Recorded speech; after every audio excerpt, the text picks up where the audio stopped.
Bupati Andi Seto Gadista Asapa didampingi sejumlah pejabat Pemkab Sinjai bersama pihak Basnas Sinjai Selasa pagi turun mensosialisasikan peran Basnas kepada masyarakat Kecamatan Sinjai Timur. Melalui sosialisasi yang bertempat di Aula KUA Sinjai Timur ini, disampaikan peran Basnas mengelola zakat dengan bekerja sama pemerintah daerah dalam mengentaskan kemiskinan, termasuk di Kabupaten Sinjai.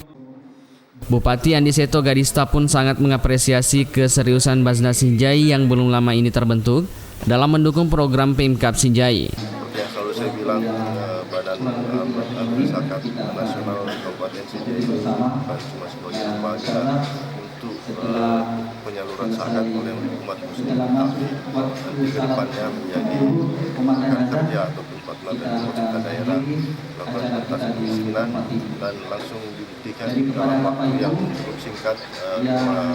7 bulan bekerja setelah pelantikan, ini sudah memberikan bantuan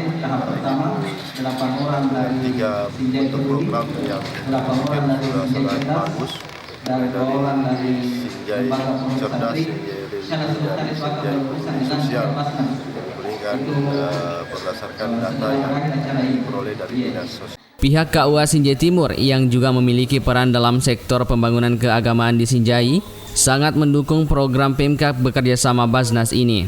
Mudah-mudahan kegiatan ini yang pertama dan kami siap bekerja sama dengan Basnas untuk mensosialisasikan bagaimana pentingnya zakat bagi kita umat Islam dan tujuannya, dan insyaallah kita akan sama-sama untuk berzakat, berinfak dan bersedekah yang sesuai dengan qaul dan yang ditentukan oleh Al-Quran dan hadis itu sendiri.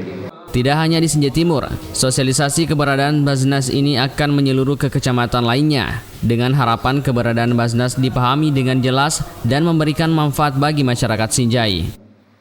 Alam Syah Bahtiar, Sinjai TV.